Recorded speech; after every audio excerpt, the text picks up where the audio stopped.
सुनो, अगर आपके घर में भी सब्जी से ज्यादा अचार खाया जाता है ना, तो ये वीडियो आपके लिए ही है। आज मैं बनाने जा रही हूँ सेंजने का अचार, जिसके साथ में रोटी कम और अचार ज्यादा खाया जाता है। नमस्ते दोस्तों, मैं हूँ ज्योति और आज मैं बनाने जा रही हूँ सेंजन की फली का लाजवाब और मजेदार टेस्टी सा अचार, गारंटी के साथ में कि आपके पड़ोसी के नाक में खुजली ना होने लगे तो क्या ही कहना। सबसे पहले हमें ले लेना है हमारी रेसिपी का हीरो, सेंजन की फली। अब उसे जैसे मैं कट कर रही हूँ, आपको भी उसे ऐसे ही कट करना है। अगर फली कच्ची है तो सीधा सीधा कट कर लो, और अगर फली थोड़ी सी पकी हुई है तो आपको उसका रेशा निकाल करके फिर उसे क्या कर लेना है, वॉश कर लेना है।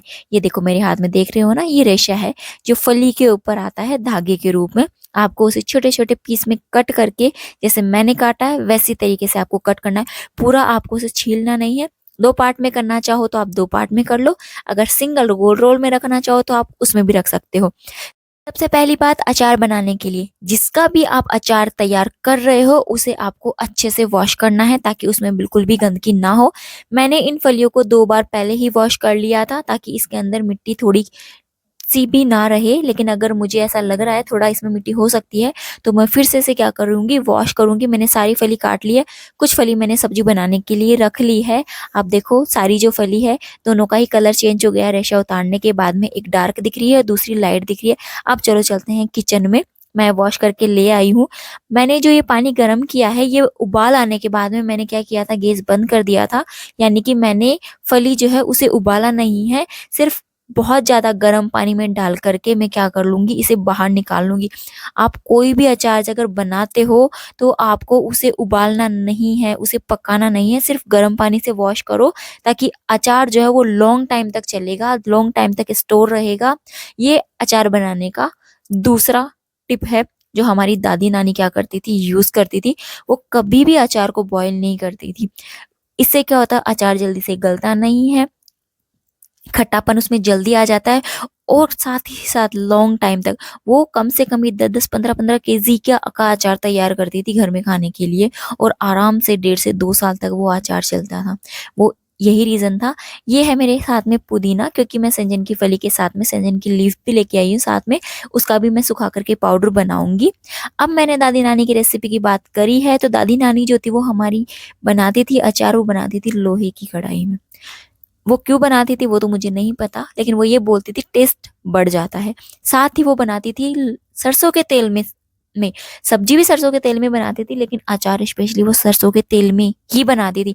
घर में नहीं है तो घानी, जहाँ पर सरसों का तेल निकाला जाता था, वहां से वो मंगवाती थी और फिर बनाती थी। तो लाजवाब अचार की रेसिपी दादी नानी की मैं आपके साथ में शेयर कर रही हूँ, विथ टिप्स के साथ में। तो अगर आपको रेसिपी पसंद आ रही हो तो मेरे चैनल को लाइक और सब्सक्राइब जरूर करो, और एक शेयर जरूर कर देना आपके उन फ्रेंड्स के साथ में जो दादी नानी की रेसिपी को क्या करते हैं, मिस करते हैं। अब ये आप ये देख रहे हो मेरे हाथ में ये अमाम दस्ता, जिसे देसी भाषा में हम बोलते हैं उखल मूसल। सबसे पहले मैंने इसके अंदर ऐड की है सौंफ, और सौंफ ऐड करने के बाद में मैंने इसके अंदर ऐड करी है मेथी दाना। मेथी दाना ऐड करने के बाद में मैं इसमें ऐड कर रही हूँ पीली राई। ये खट्टापन बहुत जल्दी दे देती है। इसकी वजह से क्या होता है, अचार अच्छे से खट्टा हो पाता है। अब ये मैं डालने जा रही हूँ काली राई। अचार में ज्यादा मसालों का यूज नहीं किया जाता है, तो आपको परेशान होने की जरूरत नहीं है। आराम से किराने की शॉप पे, पंसेरी की शॉप पे आपको ये सामान मिल जाते हैं। अब इन्हें क्या करना है, आपको अमाम दस्ते में डाल के दरदरा कूट लेना है। अब आप सोच रहे होंगे इस टाइम पे क्या इनके घर में मिक्सी नहीं है? अरे नहीं बाबा, दादी नानी की रेसिपी का नाम लिया है तो उसी स्टाइल में तैयार करेंगे। मिक्सी भी है मेरे पास में, लेकिन मिक्सी में डालकर मसाले पीसने से बेटर अमाम दस्ते में डालकर मसाले कूटिए। उससे उसका खुशबू, टेस्ट और बढ़ेगा, क्योंकि हीट की वजह से उनको नुकसान नहीं होगा। कूटने के बाद में मैंने क्या किया है, ठंडा हो चुके तेल में जो हमारी सेंजन की फली थी उसे डालकर 1 से 2 मिनट तक मैंने अच्छे से मिक्स किया है। और मिक्स करने के बाद में जो हमाम दस्ते में मैंने मसाला कूटा था, सौंफ, सफेद राई, सॉरी पीली राई, मेथी, काली राई और थोड़ी सी हींग, इन सबको डाल करके मिक्स किया। फिर से मैंने 1-2 मिनट के लिए, और फिर डालेंगे सूखे मसाले। ये जरूरी है, इनके बिना टेस्ट नहीं आएगा।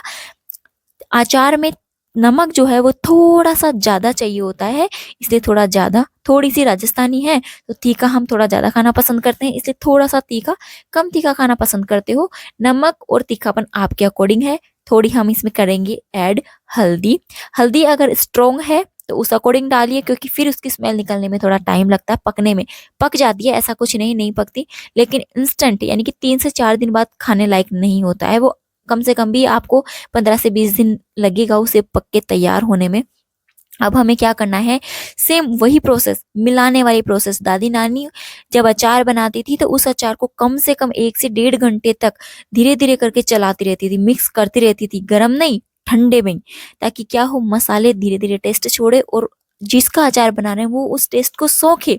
अब हमें क्या कर लेना है, जिस कढ़ाई में हमने अचार बनाया है उस कढ़ाई से हमें अचार को दूसरे बर्तन में ट्रांसफर कर लेना है, ताकि अचार क्या हो, काला ना पड़े। ये है थर्ड रीजन।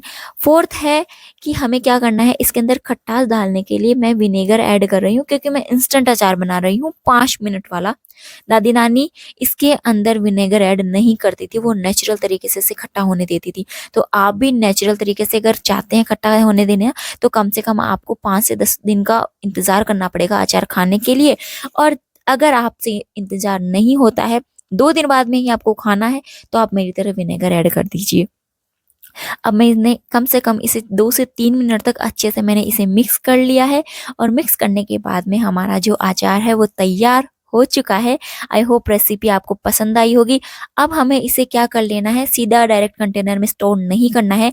आपने देखा मैंने इसमें विनेगर ऐड किया है, तो मैं इसे 2 दिन तक कपड़े से ढक करके रखूंगी। उसके बाद में इसे एयर टाइट कंटेनर में, जिसमें बिल्कुल भी पानी नहीं होना चाहिए, उसके अंदर में इसे स्टोर करूंगी। और हाँ, इसे बार बार व्हाट्सएप स्टेटस की जैसे खोल खोल करके आपको नहीं देखना है, वरना अचार खराब होने के चांस ज्यादा रहते हैं।